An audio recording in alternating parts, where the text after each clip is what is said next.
ഞങ്ങൾ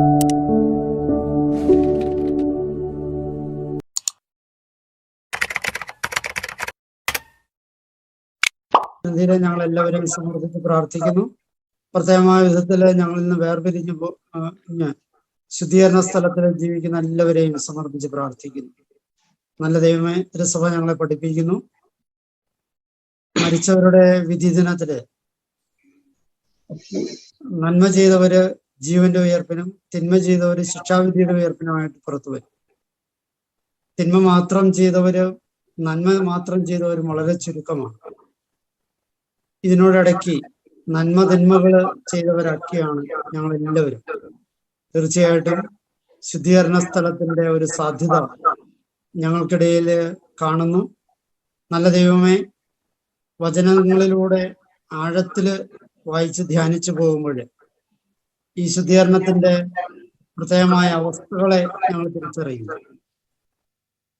തിന്മ ചെയ്തവർക്ക് ശിക്ഷയുണ്ടാകുമെന്നും നന്മ ചെയ്തവർക്ക് പ്രതിഫലമുണ്ടാകുമെന്നും പലവട്ടം ആവർത്തിച്ച കർത്താവെ, നന്മയും തിന്മയും ചെയ്തവർക്ക് എന്തായിരിക്കും അവസ്ഥ? തീർച്ചയായിട്ടും അവരെല്ലാവരും തിന്മകൾക്ക് പരിഹാരം ചെയ്യേണ്ടതുണ്ട്, നന്മകൾക്ക് പ്രതിഫലം വാങ്ങേണ്ടതുമുണ്ട്. ഇതിന് ഇടയിലുള്ള കാലഘട്ടമാണ് ശുദ്ധീകരണ കാലഘട്ടം എന്ന് ഞങ്ങൾ മനസ്സിലാക്കും. നല്ല ദൈവമേ, നിന്റെ തിരുസന്നിധിയിൽ ഞങ്ങളിൽ നിന്ന് വേർപെട്ടുപോയ ഞങ്ങളുടെ എല്ലാ പൂർവികരെയും സമർപ്പിച്ച് പ്രാർത്ഥിക്കുന്നു. ഞങ്ങൾക്കറിയാം അവരൊക്കെ ഒരുപാട് നന്മകളുള്ളവരാ, കുറെയൊക്കെ തിന്മകളും ഉള്ളവരാ. അവരുടെ തിന്മകൾക്ക് നീ ശിക്ഷ കൊടുക്കുമെന്നും അവരുടെ നന്മകൾക്ക് നീ പ്രതിഫലം കൊടുക്കുമെന്നും ഞങ്ങൾക്കറിയാം. നിന്റെ കാരുണ്യത്തിന്റെ വിധി നടപ്പിലാക്കുമ്പോൾ ഞങ്ങൾ മനസ്സിലാക്കുന്ന പോലെ നീതിയും കാരുണ്യവും സമന്വയിപ്പിക്കുമ്പോൾ തീർച്ചയായിട്ടും നീതി നടപ്പിലാക്കണം, പക്ഷെ കാരുണ്യവും നടപ്പിലാക്കണം. കാരുണ്യത്തെക്കുറിച്ച് ഞങ്ങൾ അടുത്ത ദിവസം ധ്യാനിച്ചു. നീതിയെക്കുറിച്ച് ധ്യാനിക്കുമ്പോൾ തീർച്ചയായിട്ടും തിന്മ ചെയ്തവർക്ക് അതിന്റെ ശിക്ഷയുണ്ടാകണം. ആ ശിക്ഷ തന്നെയാണ് ശുദ്ധീകരണ സ്ഥലം, പർഗറ്ററി എന്ന് പറയുന്ന സ്ഥലം, അവസ്ഥ എന്ന് ഞങ്ങൾ മനസ്സിലാക്കും. ഞങ്ങളൊക്കെയും അതിലൂടെ കടന്നു പോകേണ്ട ഒരു സാഹചര്യം ഉണ്ടാകുമെന്ന് വിചാരിക്കുന്നു. നല്ല ദൈവമേ, ഞങ്ങളുടെ തിന്മകളെ ഓർത്ത് ഞങ്ങൾ പശ്ചാത്തപിക്കുന്നു. ശുദ്ധീകരണ സ്ഥലത്തിലൂടെ അവസ്ഥയിലൂടെ കടന്നു പോകുമ്പോൾ ഞങ്ങളെപ്പോഴും അനുഭവിക്കുന്ന എല്ലാ തിന്മകളുടെ, ഞങ്ങൾ കാട്ടിക്കൂട്ടുന്ന എല്ലാ തിന്മകളുടെയും ശിക്ഷകൾ ഉണ്ടാകുമെന്നും വിശ്വസിക്കുന്നു. അതിന്റെ പശ്ചാത്തലത്തിലാണല്ലോ തിരുസഭ പൂർണ്ണ ദണ്ഡവിമോചനം, ഭാഗിക ദണ്ഡവിമോചനം എന്നിങ്ങനെയുള്ള ദണ്ഡവിമോചനങ്ങളെ പ്രഖ്യാപിച്ചിട്ടുള്ളത്. കാലിക ശിക്ഷ എന്ന് പറയുന്നത് അനുഭവിക്കേണ്ട അവസ്ഥ ഞങ്ങൾക്കുണ്ടാകും. കാരണം അങ്ങ് നീതിമാനാണ്. നീതി അനുസരിച്ച് വിധിക്കുമ്പോൾ ഞങ്ങളുടെ തെറ്റുകൾക്ക് ഞങ്ങൾ പരിഹാരം ചെയ്യേണ്ടതുണ്ട്. നല്ല ദൈവമേ, ആ തെറ്റുകൾക്ക് പരിഹാരം ചെയ്യുവാൻ ഞങ്ങൾ ഓരോരുത്തരെയും അവിടുന്ന് ഇപ്പോഴേ പ്രാപ്തരാക്കണമേ. ഞങ്ങളിന്ന് വേർപെട്ടു പോയവരുടെ തെറ്റുകൾക്ക് പരിഹാരം ചെയ്യുവാൻ, അതുവഴി പൂർവികരുടെ തിന്മകളിലൂടെ ഞങ്ങളുടെ ജീവിതത്തിൽ വന്ന് ഭവിച്ചിട്ടുള്ള എല്ലാ തിന്മകൾക്കും പരിഹാരം ചെയ്യുവാൻ ഈ ശുശ്രൂഷ ഞങ്ങളെ സഹായിക്കട്ടെ. പിതാവും പുത്രനും പരിശുദ്ധാത്മാവുമായ സർവേശ്വരായ എന്നേക്കും. പ്രിയമുള്ളവരെ, ഇന്ന് നമ്മള് ശുദ്ധീകരണ സ്ഥലത്ത് ആയിരിക്കുന്ന ആത്മാക്കളെ പ്രത്യേകമായിട്ട് അനുസ്മരിക്കുന്ന ദിവസമാണ്. അതുകൊണ്ടാണ് ഈ വചനഭാഗം നമ്മുടെ വിചിന്തനത്തിന് വേണ്ടി തിരഞ്ഞെടുക്കപ്പെട്ടത്.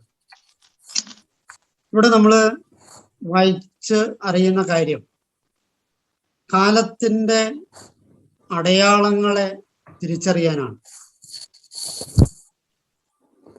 കാലത്തിന്റെ അടയാളങ്ങള്, കാലത്തിന്റെ ചുവരെഴുത്തുകള് നമ്മൾ വായിച്ച് എടുക്കേണ്ടതുണ്ട്. എന്താണ് കാലത്തിന്റെ ചുവരെഴുത്ത്? തീർച്ചയായിട്ടും നന്മ ചെയ്യുന്നവർക്ക് അവരുടെ നീതി കിട്ടണം, തിന്മ ചെയ്യുന്നവർക്ക് അവരുടെ നീതി കിട്ടണം. തിന്മ ചെയ്യുന്നവര് തിന്മ തന്നെ ചെയ്തുകൊണ്ട് അവർക്ക് അനീതിപരമായ ഒരു സമ്മാനം കൊടുത്താല് അത് തീർച്ചയായിട്ടും നീതിയുള്ളവർക്ക് പ്രശ്നമായി തീരും. അപ്പൊ നിത്യസമ്മാനം എന്ന് പറയുന്നത് സ്വർഗരാജ്യമാണ്. ഈ സ്വർഗരാജ്യത്തിന്റെ പ്രാപ്തി നമ്മുടെ വചനത്തിൽ പറയുന്ന ഉപമ കണക്ക് രാവിലെ വന്നവനും ഉച്ചയ്ക്ക് വന്നവനും വൈകുന്നേരം വന്നവനും ഒക്കെ ഒരേ അളവിലാണെങ്കിൽ തീർച്ചയായിട്ടും ആ പ്രതിഫലത്തിന് യോഗ്യരാക്കുന്ന വേറെ ചില ഘടകങ്ങളെ നമ്മൾ ധ്യാനിക്കേണ്ടത്. പശ്ചാത്തലത്തിലാണ് കാലത്തിന്റെ ചുവരെഴുത്ത് നിങ്ങൾ വായിക്കി എന്ന് തമ്പുരാൻ പറഞ്ഞത്. പടിഞ്ഞാറ് നിന്ന് കാറ്റ് വന്നു കഴിഞ്ഞാല്, കാർമേഘം വന്നു കഴിഞ്ഞാല് അത് തീർച്ചയായിട്ടും മഴ പെയ്യും. കാരണം എന്താന്ന് വെച്ചാല് അത് കിഴക്കോട്ട് പോയിക്കൊണ്ടിരിക്കുക. നമ്മുടെ കേരളത്തിന്റെ കാലാവസ്ഥയിൽ നമ്മുടെ പൂർവികര് പറയുന്ന കാര്യമാണത്. വളരെ ലളിതമാണ് ആ കാര്യം. കാരണം മൺസൂൺ കാലാവസ്ഥയില് അറബിക്കടലിൽ നിന്നുണ്ടാകുന്ന നീരാവി ഘനീഭവിച്ച് അത് ഈ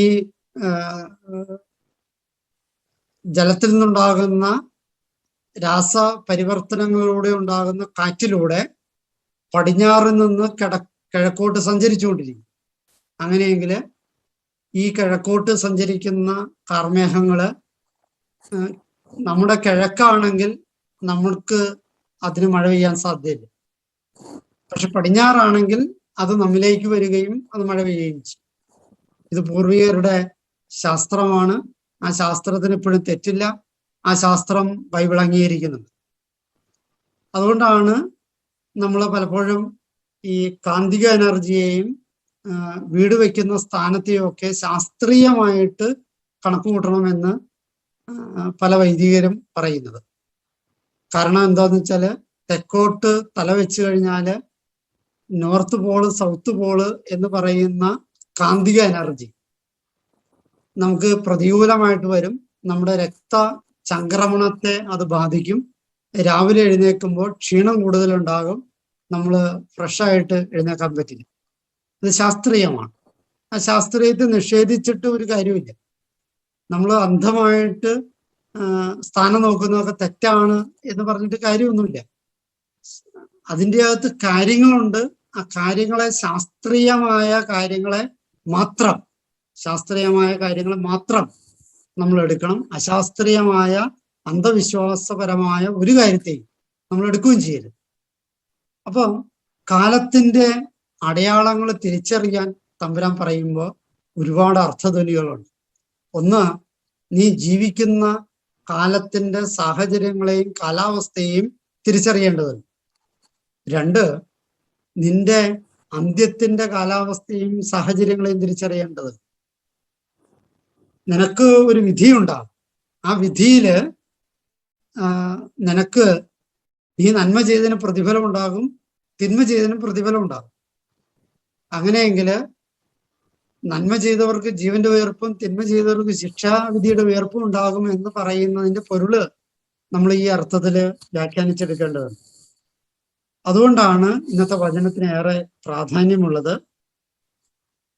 നിന്റെ ശത്രുവിനോടുകൂടി അധികാരിയുടെ അടുത്തേക്ക് പോകുമ്പോൾ വഴിയിൽ വെച്ച് തന്നെ, വഴി എന്ന് വെച്ചാൽ ഏതാ?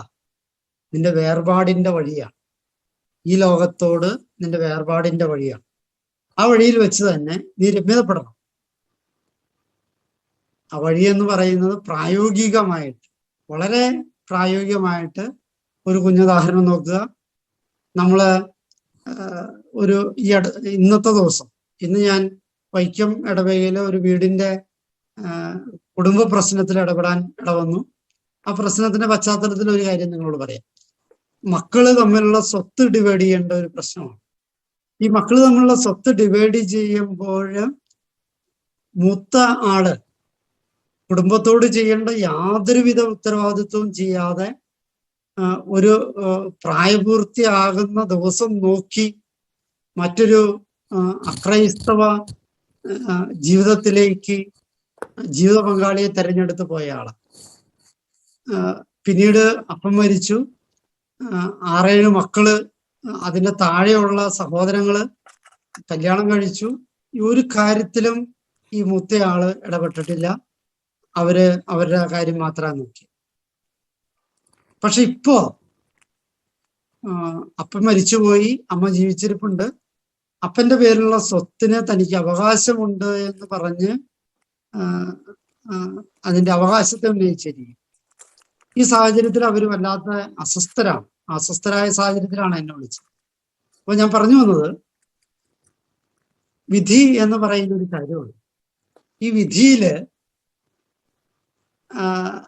നീതി നടപ്പിലാവണം, ഒപ്പം തന്നെ കാരുണ്യം, കർത്താവിന്റെ കരുണയെക്കുറിച്ച് ഏറെ ധ്യാനിക്കുന്നവരാണ് നമ്മൾ. ആ കരുണയുടെ പ്രഘോഷകരാണ് നമ്മൾ. കരുണയുണ്ട്, തീർച്ചയായിട്ടും തമ്പുരാന് കരുണയുണ്ട്. ആ കരുണ എന്ന് പറയുന്നത് നമ്മൾ ചെയ്ത തെറ്റിന്റെ പരിഹാരമാകില്ല. ആ കരുണ തമ്പുരാന്റെ കുരിശുമരണത്തിന്റെയും പീഡാസഹനത്തിന്റെയും യോഗ്യതകൾ വെച്ചിട്ട് നമ്മുടെ ഓരോരുത്തരുടെയും ജീവിതത്തിൽ എടുക്കുന്ന ത്യാഗങ്ങളുടെ യോഗ്യതകൾ എടുത്തിട്ട് നമ്മിൽ നിന്ന് വേർപെട്ടു പോയവരും വിശുദ്ധരുമായ ഈ സഭയില് ജീവിച്ചിരുന്നവരും ഇപ്പൊ ജീവിച്ചിരിക്കുന്നവരും മൺമറഞ്ഞു പോയവരുമായ ഒരുപാട് പേരുടെ സുഹൃതങ്ങളുടെ ഡെപ്പോസിറ്റ്, ബാങ്ക് ഡെപ്പോസിറ്റ്, ആ ഡെപ്പോസിറ്റിനെയാണ് നമ്മൾ ഓരോ അപ്പസ്തോലിക പ്രാർത്ഥനകൾ ചെല്ലുമ്പോഴും പരിശുദ്ധ പിതാവിന്റെ നിയോഗാർത്ഥം എന്ന് പറഞ്ഞ് ചെല്ലുന്ന പ്രാർത്ഥനകള് ഈ ദണ്ഡവിമോചനം എന്ന് പറയുന്ന കാര്യത്തിനാണ്. കാരണം എന്താന്ന് വെച്ചാല് ഓരോ പാപത്തിനും അതിന് തത്തുല്യമോ അതിന് യോജിച്ചതോ ആയ പരിഹാരം ചെയ്യേണ്ടതുണ്ട്. കുമ്പസാരത്തിലൂടെ പാപമോചനം ലഭിക്കുന്നു എന്ന് വെച്ചാൽ ക്ഷമിക്കുന്നു എന്നാണ് അർത്ഥം. ദൈവം നമ്മളോട് ക്ഷമിക്കുന്നു, സഹോദരങ്ങൾ നമ്മളോട് ക്ഷമിക്കുന്നു. പക്ഷെ ചെയ്ത തെറ്റിന് എങ്ങനെ പരിഹാരം ഉണ്ടാവണം? പരിഹാരം ചെയ്യേണ്ടതുണ്ട്. ആ പരിഹാരമാണ് ശുദ്ധീകരണ സ്ഥലവും നമ്മുടെ മുമ്പിലേക്ക് അവതരിപ്പിക്കുന്ന കാര്യം. അതുകൊണ്ടാണ് നീ ഈ ഉപമയില് കാരാഗൃഹ പാലകന് ന്യായാധിപൻ നിന്നെ നീ ചെയ്തു കൊടുത്തു തീർക്കേണ്ട കടങ്ങൾ കൊടുത്തു തീർക്കാതെ പോയാല് നിന്നെ ന്യായാധിപന്റെ അടുത്തേക്ക് എന്നാണ് അതിന്റെ പൊരുള്. എനിക്ക് വല്ലാണ്ട് അസൂയ തമ്പുരാനോട് തോന്നിയ കാര്യം എന്താണെന്നറിയാമോ? എനിക്ക് എന്റെ തമ്പുരാനോട് തോന്നിയ വല്ലാത്ത അസൂയുണ്ട്. അസൂയ വേറെ ഒന്നുമല്ല, കുരിശി കിടന്നുകൊണ്ട് എല്ലാം പൂർത്തിയായി എന്ന് പറഞ്ഞിട്ട് അവൻ തലചാച്ചു. നമുക്കതിന് പറ്റും? എല്ലാം പൂർത്തിയായി എന്ന് എപ്പോഴാ പറയാൻ പറ്റും? എന്റെ മനസ്സിൽ വല്ലാണ്ട് പൊള്ളുന്ന ഒരു കാര്യമുണ്ട്. ഞാൻ എങ്ങനെ മരിക്കും, എപ്പം മരിക്കും, ഇതൊന്നും എനിക്ക് അറിഞ്ഞുകൂടാ. പക്ഷേ എന്റെ മനസ്സിൽ വല്ലാണ്ട് അസ്വസ്ഥപ്പെടുന്ന ഒരു ചോദ്യം ഇതാണ്: എന്റെ ശവാടക്കിന് എന്റെ പെട്ടി ചുമക്കുന്ന ആൾക്കാരോടുള്ള നന്ദി ഞാൻ എപ്പോ എങ്ങനെ പ്രകാശിപ്പിക്കും? എന്റെ അടക്കിന് കുഴി വെട്ടുന്നവരോടുള്ള നന്ദി ഞാൻ എപ്പോ എങ്ങനെ പ്രകാശിപ്പിക്കും? എന്റെ അടക്കിന് അവസാനത്തെ പിടി മണ്ണിടുന്ന മനുഷ്യനോടുള്ള നന്ദി ഞാൻ എങ്ങനെ പ്രകാശിപ്പിക്കും? ഇത് എന്റെ മനസ്സിലെ വല്ലാതെ പൊള്ളുന്ന ഒരു പ്രശ്നമാണ്. കാരണം നന്ദി പറഞ്ഞു തീർക്കാൻ പറ്റാത്ത ഒരു ജീവിതമാണ് നമ്മുടെ. ഞാൻ പറയുന്നതിന്റെ വികാരവും അതിന്റെ വിചാരവും നിങ്ങൾക്ക് മനസ്സിലാവുമെന്ന് വിചാരിക്കാം. എന്റെ ഇപ്പൊ കുടുംബജീവിതം നയിക്കുന്ന ആള് ചിന്തിക്കേണ്ട കാര്യം, എന്റെ ജീവിത പങ്കാളി തരുന്ന സ്നേഹത്തിന് എങ്ങനെ കടം വീട്ടാൻ പറ്റും? എന്റെ അമ്മ എനിക്ക് തന്ന മുലപ്പാലിന് എങ്ങനെ കടം വീട്ടാൻ പറ്റും? ഋണബാധ്യതകളുടെ ജീവിതമാണ് നമ്മൾ നയിക്കുന്നത്. അപ്പൊ അങ്ങനെയെങ്കിൽ ഈ ലോകത്തില് ഒരുപാട് പേര് ഞാൻ ഇന്ന് കഴിച്ച ചോറ്, ആ ചോറ് ഉണ്ടാക്കി ഞാൻ കാശ് കൊടുത്ത് അരി മേടിച്ചതായിരിക്കും. പക്ഷേ കാശ് കൊടുത്താൽ അരി കിട്ടുമോ? കർഷകനില്ലെങ്കിൽ, അപ്പൊ കച്ചവടക്കാരനില്ലെങ്കിൽ എനിക്ക് അരി കിട്ടും. കച്ചവടക്കാരനോടും കർഷകനോടും വിത്ത് വിതച്ചവനോടും വിത്തുണ്ടാക്കിയവനോടും ഞാൻ എപ്പോഴാണ് നന്ദി കാണിച്ചിട്ടുണ്ട്? അപ്പൊ തീർച്ചയായിട്ടും ഒരുപാട് ഋണബാധ്യതകളുടെ കടബാധ്യതകളുടെ നടുക്കാണ് നമ്മൾ ജീവിക്കുന്നത്. അങ്ങനെയെങ്കിൽ ഈ കടമൊക്കെ കൊടുത്തു തീർക്കാതെ അങ്ങോട്ട് ചെന്നിട്ട് ഒരു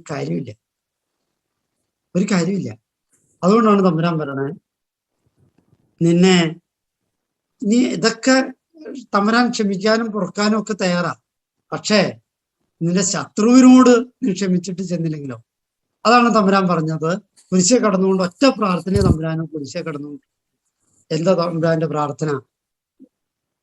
ഇവരോട് ക്ഷമിക്കണമേ. അവർക്ക് അറിയില്ലാത്തതുകൊണ്ടാണ്, അവർക്ക് അറിവില്ലാത്തതുകൊണ്ട് അവരോട് ക്ഷമിക്കണം എന്ന് പ്രാർത്ഥിച്ചിട്ടാണ് തമ്പുരാന്റെ വിടവാങ്ങല്. അതുകൊണ്ടാണ് എല്ലാം പൂർത്തിയായെന്ന് പറഞ്ഞത്. എല്ലാം പൂർത്തിയായിട്ടും ഒരു പൂർത്തിയാകല് അവശേഷിപ്പിച്ചു. അതുകൊണ്ടാണ് തൻ്റെ അമ്മയെ യോഹന്നാന് ഏൽപ്പിച്ചു കൊടുത്തതും യോഹന്നാനെ അമ്മയ്ക്ക് ഏൽപ്പിച്ചു കൊടുത്തതും. അപ്പസ്തോലന്മാർക്ക് ഒരു അമ്മയില്ലാതെ പോകുന്നു എന്ന വേദന, അമ്മയ്ക്ക് മക്കളില്ലാതെ പോകുന്നു എന്ന വേദന, അതുപോലും ആ ഋണബാധ്യത പോലും തീർത്തിട്ടാണ് തമ്പുരാൻ പോയത്. നമ്മളെ കൊണ്ട് പറ്റുമോ? എനിക്ക് വല്ലാതെ പൊള്ളുന്ന ഒരു ചിന്തയാണിത്. ആ ചിന്ത നിങ്ങൾക്ക് അത്ര പൊള്ളൂ എന്ന് എനിക്ക് അറിഞ്ഞുകൂടാ. എനിക്ക് പൊള്ളുന്നു. ആ പൊള്ളലാണ് നിങ്ങളുടെ മുമ്പിൽ അവതരിപ്പിച്ചത്. അപ്പൊ ഈ കടബാധ്യതകളെ കൊടുത്തു തീർക്കാതെ അവസാനത്തെ തൊട്ടുവരെ കൊടുത്തു തീർക്കാതെ അവിടെ നിന്ന് പുറത്തു വരില്ല എന്ന് പറയുന്ന ശുദ്ധീകരണ സ്ഥലത്തിന്റെ സൂചനയാണ്.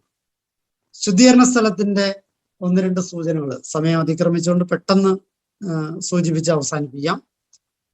മക്കവായരുടെ പുസ്തകം 12-ാമത്തെ അധ്യായം 45-ാമത്തെ വാക്യത്തില് നമ്മൾ ഇങ്ങനെ വായിക്കുകയാണ്: മരിച്ചവർക്ക് പാപമോചനം ലഭിക്കുന്നതിന് അവൻ എന്ന് വെച്ചാൽ യൂദാസ്, പുതിയ നിയമത്തിലെ യൂദാസിലല്ല, പഴയ നിയമത്തിലെ യൂദാസ്,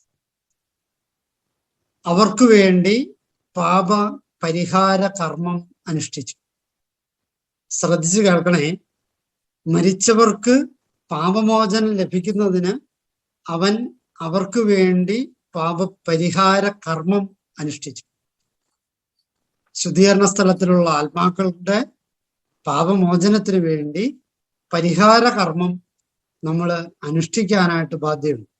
നിത്യനരകത്തിൽ പോയ പരിപൂർണ പിശാചിന്റെ അടിമകളായിരിക്കുന്നവർക്ക് വേണ്ടി പ്രാർത്ഥിച്ചിട്ട് ഒരു കാര്യമില്ല.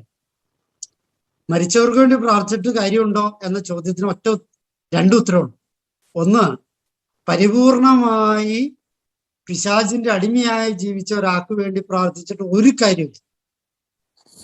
മറിച്ച് കുറെ നന്മകളും കുറെ തിന്മകളും ഒക്കെയുള്ള മനുഷ്യരുടെ തിന്മകൾക്ക് പരിഹാരം ചെയ്യാൻ വേണ്ടി പ്രാർത്ഥിക്കേണ്ടതുണ്ട്. അതാണ് മക്കവായരുടെ പുസ്തകം 12-ാമത്തെ അധ്യായം 45-ാമത്തെ വാക്യം നമ്മളെ ഓർമ്മപ്പെടുത്തുക. മരിച്ചവർക്ക് പാപമോചനം ലഭിക്കുന്നതിന് അവൻ അവർക്ക് വേണ്ടി പാപപരിഹാര കർമ്മം അനുഷ്ഠിച്ചു.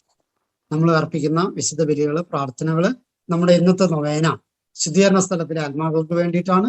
തീർച്ചയായിട്ടും നമ്മുടെ ഈ പരിഹാര കർമ്മം അവരുടെ മോചനത്തിന് കാരണമായി തീരും. പഴയ നിയമത്തിൽ തന്നെ ജോബിന്റെ പുസ്തകം, ജോബ് എന്ന് പറയുന്ന നീതിമാൻ എന്നാണ് വിശേഷിപ്പിക്കുക. യോസേപ്പ് പിതാവിന് മുമ്പേ ഒരു നീതിമാൻ ഉണ്ടായോ എന്ന് ചോദിച്ചാൽ ഒറ്റ ഉത്തരവേ ഉള്ളൂ, അത് ജോബാണ്. ആ ജോബിന്റെ പുസ്തകത്തിൽ പറയുകയാണ്, ജോബ് ചെയ്ത ഒരു കാര്യത്തെ കുറിച്ച് പറയുകയാണ്. അത് തുടക്കത്തിൽ തന്നെയാ പറയണേ. ജോബിന്റെ പുസ്തകം 1-ാമത്തെ അധ്യായം 5-ാമത്തെ വാക്യം: സൽക്കാര ദിനങ്ങൾ കഴിയുമ്പോൾ, ആഘോഷവും ആർഭാടവും മറ്റു കാര്യങ്ങളൊക്കെ കഴിയുമ്പോൾ, പുത്രന്മാർ പാപം ചെയ്ത് ദൈവത്തിന്റെ അപ്രീതിക്ക് പാത്രമായിട്ടുണ്ടാകാം എന്ന് വിചാരിച്ച് അവരെ വിളിച്ചു വരുത്തി ശുദ്ധീകരിക്കുകയും അതിരാവിലെ എഴുന്നേറ്റ് ഓരോ പുത്രനും വേണ്ടി ദഹനബലി അർപ്പിക്കുകയും ചെയ്യുമായിരുന്നു ജോബ്. നീതിയുടെ പിതാവ് എന്ന് പഴയ നിയമം വിശേഷിപ്പിക്കുന്ന ജോബ് തൻ്റെ മക്കള് ചെയ്യുന്ന തെറ്റുകൾക്ക് പരിഹാരമായിട്ട് പരിഹാര ബലി അർപ്പിക്കുമായിരുന്നു. എന്ന് വെച്ചാല് നമ്മളിൽ നിന്ന് വേർപെട്ടു പോയ പൂർവികരൊക്കെയും ചെയ്ത തിന്മകൾക്ക് പരിഹാര ബലി അർപ്പിക്കേണ്ടതുണ്ട് എന്ന് തന്നെയാണ് അതിന്റെ പൊരുൾ. പുതിയ നിയമത്തിലേക്ക് വരുമ്പോൾ പൗലോസ്ലീഹ എഴുതിയ ലേഖനം, കൊറിന്തോസ്യർക്ക് എഴുതിയ 1-ാമത്തെ ലേഖനം 3-ാമത്തെ അധ്യായം 13 തുടങ്ങി 15 വരെയുള്ള വാക്യങ്ങൾ ഒന്ന് കേൾക്കുക. ഓരോരുത്തരുടെയും പണി പരസ്യമാകും, കർത്താവിന്റെ ദിനത്തിൽ അത് വിളംബരം ചെയ്യും, അഗ്നിയാൽ അത് വെളിവാക്കപ്പെടും. ഓരോരുത്തരുടെയും പണി ഏതു തരത്തിലുള്ളതെന്ന് അഗ്നി തെളിയിക്കുകയും ചെയ്യും. ആരുടെ പണി നിലനിൽക്കുന്നുവോ അവൻ സമ്മാനിതനാകും. ആരുടെ പണി അഗ്നിക്ക് ഇരയാകുന്നുവോ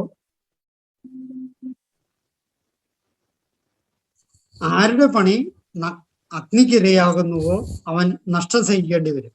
എങ്കിലും അഗ്നിയിലൂടെ എന്നവണ്ണം അവൻ രക്ഷപ്രാപിക്കും. ഭാരത സംസ്കാരത്തില് ഏറെ ചിന്തിക്കാനും ധ്യാനിക്കാനും ഇടതരുന്ന വചനഭാഗമാണ് പൗലോസ് അപ്പോസ്തലൻ തന്നത്. അഗ്നിയിലൂടെ ശുദ്ധി ചെയ്യപ്പെടും. നീ സമ്പാദിച്ചു വെച്ചത് പുല്ലോ വൈക്കോലോ ആണെങ്കിൽ അത് കത്തിച്ചാരമായി പോകും. നീ സമ്പാദിച്ചത് സ്വർണമാണെങ്കിൽ ആ സ്വർണം അഗ്നിയിലൂടെ കൂടുതൽ സ്ഫുടം ചെയ്ത് കൂടുതൽ ക്യാരറ്റ്, പെണ്ണുങ്ങള് ഈ നമ്മുടെ കൂട്ടായ്മയിലുള്ളതുകൊണ്ട് അവർക്ക് കൂടുതൽ മനസ്സിലാവും, അതിന്റെ ക്യാരറ്റ് കൂടിയിട്ട് അത് കൂടുതൽ പ്രോജ്വലമാണ്. നീ സമ്പാദിച്ചത് ഏതാ? പുണ്യങ്ങളാണെങ്കിൽ, നന്മയുടെ പുണ്യങ്ങളാണെങ്കിൽ, കർത്താവിനോട് ചേർന്ന് നിൽക്കുന്ന പുണ്യങ്ങളാണെങ്കിൽ ആ പുണ്യങ്ങൾ കൂടുതൽ പ്രോജ്വലമാകും. മറിച്ച് നീ കയ്യടി മേടിക്കാനുള്ള പുണ്യങ്ങൾ, നന്മയുള്ള മനുഷ്യരാ നമ്മളെല്ലാവരും, ഞാനും നിങ്ങളൊക്കെ നന്മയുള്ള മനുഷ്യരാ. പക്ഷെ നന്മ വൈക്കോലിന്റെ നന്മയാണോ എന്നുള്ളതാണ്. താൽക്കാലിക ക്ഷണികമായ നേട്ടങ്ങളുടെ പുറത്തുള്ള നന്മയാണ്. മറ്റുള്ളവരുടെ മുമ്പിൽ കയ്യടി മേടിക്കാൻ, മറ്റുള്ളവരുടെ മുമ്പിൽ മാനം രക്ഷിക്കാൻ, മറ്റുള്ളവരുടെ മുമ്പിൽ ആളാവാൻ ഉള്ള നന്മകളാണോ എങ്കിൽ അത് വൈക്കോല. അതേസമയം തമ്പുരാനെ പ്രതിയാണെങ്കിൽ അത് സ്വർണമാണ്. അത് അഗ്നിയിൽ സ്ഫുടം ചെയ്യുമ്പോൾ ഈ വൈക്കോല് കത്തിച്ചാരമാകും, സ്വർണം കൂടുതൽ കൂടുതൽ പ്രോജ്വലമാകും. അപ്പൊ കൊറിന്തോസുകാർക്ക് എഴുതിയ ലേഖനം ഈ പർഗറ്ററി, ശുദ്ധീകരണം എന്ന സ്ഥലത്തെ കുറിച്ച് കൂടുതൽ അവബോധം നമുക്ക് തരികയാണ്. ഇത് അഗ്നിയിൽ സ്ഫുടം ചെയ്യുന്ന സാഹചര്യമാണ് ഈ പറയുന്ന ശുദ്ധീകരണം. അഗ്നിയിൽ സ്ഫുടം ചെയ്യുമ്പോൾ പരിപൂർണമായിട്ട് ജീവിതത്തിന്റെ നന്മകളും തിന്മകളും കത്തിച്ചാമ്പലാകുമെങ്കിൽ നമ്മൾ ശുദ്ധീകരണ സ്ഥലത്ത് എത്തില്ല, മറിച്ച് നരകത്തിലെത്തണം. അതേസമയം കുറേയേറെ നന്മകള് കുറച്ച് തിന്മകളും ഒക്കെ ഉണ്ടെങ്കിൽ ശുദ്ധീകരണ സ്ഥലത്തിലേക്ക് എത്തും, അഗ്നിയിൽ സ്ഫുടം ചെയ്യും. അതിൻ്റെ അകത്തെ ഏതെങ്കിലുമൊക്കെ അംശങ്ങൾ, സ്വർണത്തിൻ്റെയോ വജ്രത്തിൻ്റെയോ അല്ലെങ്കിൽ മറ്റേതെങ്കിലുമൊക്കെ പവിഴമാറ്റുള്ള കാര്യങ്ങളൊക്കെ തമ്പുരാൻ പെറുക്കിയെടുക്കും. പക്ഷേ കയ്യടിക്കും മറ്റു കാര്യത്തിനും ഒക്കെ വേണ്ടിയിട്ട് ചെയ്ത എല്ലാ കാര്യങ്ങളും അത് കത്തി ചാരമായി പോകും. അഗ്നിയിൽ സ്ഫുടം ചെയ്യുന്ന കാലമാണ് ശുദ്ധീകരണം, പർഗറ്ററി, അല്ലെങ്കിൽ ബേസ്പ്രഖാന. നമ്മുടെ പഴയ കാർന്നന്മാര് പറയുന്ന വാക്ക് കേട്ടിട്ടുണ്ടെന്ന് അറിയില്ല. ബേസ്പ്രഖാന എന്ന വാക്ക് കേട്ടിട്ടുണ്ട്. ബേസ്പ്രഖാന എന്ന് പറയുന്നത് തന്നെ ശുദ്ധീകരണ സ്ഥലം. എങ്ങോട്ടാ പോണേ എന്ന് ചോദിച്ചാൽ പഴയ കാർന്നന്മാര് പറയും, ഞാൻ ബേസ്പ്രഖാനയിലേക്ക് പോകാൻ ഒരുങ്ങിക്കൊണ്ടിരിക്കും എന്ന് വെച്ചാൽ വേറെ ഒന്നും അർത്ഥമില്ല, ശുദ്ധീകരണത്തിലേക്കാണ് പോണേന്ന്. വീണ്ടും പത്രോസ് ശ്ലീഹയുടെ ഒന്നാമത്തെ ലേഖനം, ഒന്നാമത്തെ അധ്യായം 6ഉം 7ഉം വാക്യങ്ങൾ നമ്മുടെ ചിന്തയിലേക്ക് കൊണ്ടുവന്നിട്ട് ഈ ചിന്ത നമുക്ക് അവസാനിപ്പിക്കാം. അല്പകാലത്തേക്ക് വിവിധ പരീക്ഷകൾ നിമിത്തം നിങ്ങൾക്ക് വ്യസനിക്കേണ്ടി വന്നാലും അതിൽ ആനന്ദിക്കുവിൻ. കാരണം അഗ്നിശോധനയെ അതിജീവിക്കുന്ന നശ്വരമായ സ്വർണത്തേക്കാൾ വിലയേറിയതായിരിക്കും പരീക്ഷകളെ അതിജീവിക്കുന്ന നിങ്ങളുടെ വിശ്വാസം. അത് യേശുക്രിസ്തുവിന്റെ പ്രത്യാഗമനത്തിൽ സ്തുതിക്കും മഹത്വത്തിനും ബഹുമാനത്തിനും ഹേതുവായിരിക്കും. ശ്രദ്ധിച്ചു കേട്ടെ, അല്പകാലത്തേക്ക് എന്ന് വെച്ചാൽ ശുദ്ധീകരണ സ്ഥലം അല്പകാലത്തേക്കാണ്. കാരണം നിത്യവിധി വരെയാണ് ഈ കാലഘട്ടം. അല്പകാലത്തേക്ക് വിവിധ പരീക്ഷകൾ നിമിത്തം നിങ്ങൾക്ക് വ്യസനിക്കേണ്ടി വന്നാലും അതിലാനന്ദിക്കുവിൻ. ഇത് ശുദ്ധീകരണ സ്ഥലത്തിലെ ആത്മാക്കളോടുള്ള ആഹ്വാനമാണ്. അതിലാനന്ദിക്കുവിൻ. കാരണം അഗ്നിശോധനയെ അതിജീവിക്കുന്ന നശ്വരമായ സ്വർണത്തേക്കാൾ വിലയേറിയതായിരിക്കും പരീക്ഷകളെ അതിജീവിക്കുന്ന നിങ്ങളുടെ വിശ്വാസം. അപ്പൊ ശുദ്ധീകരണ സ്ഥലത്തിലൂടെ കടന്നു പോകുമ്പോൾ നമ്മുടെ പിൻതലമുറ നമുക്ക് വേണ്ടി അർപ്പിക്കുന്ന സ്വർണങ്ങളും നമ്മുടെ നമ്മുടെ ജീവിതത്തിൽ ഉണ്ടാക്കിയ സ്വർണങ്ങളും അതിജീവിച്ചാല്, നമ്മുടെ വിശ്വാസത്തിലൂടെ അതിജീവിച്ചാല്, അത് പ്രത്യാഗമനത്തില്, യേശുവിന്റെ രണ്ടാമത്തെ ആഗമനത്തില് സ്തുതിക്കും മഹത്വത്തിനും ബഹുമാനത്തിനും ഹേതുവായിത്തീരും. ഇതിൽ കൂടുതൽ ശുദ്ധീകരണ സ്ഥലത്തെക്കുറിച്ച് ബൈബിളിൽ എന്ത് തെളിവാണ് നമുക്ക് വേണ്ടത്? തീർച്ചയായിട്ടും നമ്മളെല്ലാം ഈ അവസ്ഥയിലൂടെ കടന്നു പോകേണ്ടവരാണ്. ഇപ്പോ നമ്മുടെ പൂർവികര് ഒരുപാട് പേര് ഈ അവസ്ഥയിലാണ്. അവരൊക്കെ ഇന്ന് ഓർക്കാനായിട്ടുള്ള ദിവസമാണ്. അവരുടെ മേല് തമ്പുരാന്റെ കരുണയുണ്ടാകണം എന്ന് പ്രാർത്ഥിക്കേണ്ട ദിവസമാണ്. കാരണം നമ്മൾ പരിഹാരം ചെയ്താലും ആ പരിഹാരം അവരുടേതായിട്ട് സ്വീകരിക്കണോ വേണ്ടയോ എന്നുള്ളത് തീരുമാനിക്കേണ്ടത് തമ്പുരാനാണ്. അപ്പോൾ തീർച്ചയായിട്ടും അവർക്ക് വേണ്ടി പരിഹാരങ്ങൾ അനുഷ്ഠിച്ച് അവരെ ശുദ്ധീകരണ സ്ഥലത്ത് നിന്ന് സ്വർഗരാജ്യത്തിലേക്ക് കയറ്റുവാനുള്ള ഉത്തരവാദിത്വം നമ്മുടേതാണ്. അങ്ങനെ നമ്മൾ ചെയ്യുമ്പോഴാണ് അടുത്ത തലമുറ നമുക്ക് വേണ്ടിയിട്ട് ഈ കർത്തവ്യം നിർവഹിക്കുകയുള്ളൂ. കർത്താവിന്റെ കരുണയ്ക്ക് കീഴില് ശുദ്ധീകരണ സ്ഥലത്തിലെ എല്ലാ ആത്മാക്കളെയും സമർപ്പിച്ച് ഒരു നിമിഷം നമുക്ക് പ്രാർത്ഥിക്കാം. നമ്മുടെ പൂർവികര്, നമ്മുടെ ബന്ധുമിത്രാദികള്, നമ്മുടെ സുഹൃത്തുക്കള്, മരിച്ചുപോയ ശുദ്ധീകരണ സ്ഥലത്തിലായിരിക്കുന്ന എല്ലാ ആത്മാക്കളെയും ഒരു നിമിഷം കണ്ണുകളടച്ച് നിശബ്ദമായി പ്രാർത്ഥിച്ചുകൊണ്ട് നമുക്ക് അവരെ സമർപ്പിച്ച് പ്രാർത്ഥിക്കാം.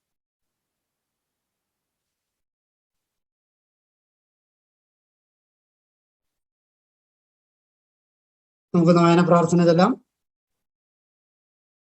ഏറ്റവും കരുണയുള്ള ഈശോയെ, കരുണയാണ് അങ്ങ് ആഗ്രഹിക്കുന്നത് എന്ന് അങ്ങ് തന്നെ വെളിപ്പെടുത്തിയിട്ടുണ്ട്. ശുദ്ധീകരണ സ്ഥലത്തുള്ള എല്ലാ ആത്മാക്കളെയും അങ്ങയുടെ സഹതാപാർദ്രമായ ഹൃദയത്തിൽ ഞങ്ങൾ ഇപ്പോൾ സമർപ്പിക്കുന്നു. അങ്ങേക്ക് വളരെ പ്രിയപ്പെട്ടവരെങ്കിലും അങ്ങയുടെ നീതി പൂർത്തിയാക്കേണ്ടവരാണവർ. അങ്ങയുടെ ഹൃദയത്തിൽ നിന്നും പുറപ്പെട്ട രക്തവും ജലവും അഗ്നിജ്വാലകളെ, അവരുടെ ജീവിതത്തിലെ അഗ്നിജ്വാലകളെ ശമിപ്പിക്കട്ടെ. അങ്ങനെ അങ്ങയുടെ കരുണയുടെ ശക്തി അവിടെയും പൂഴ്ത്തപ്പെടട്ടെ.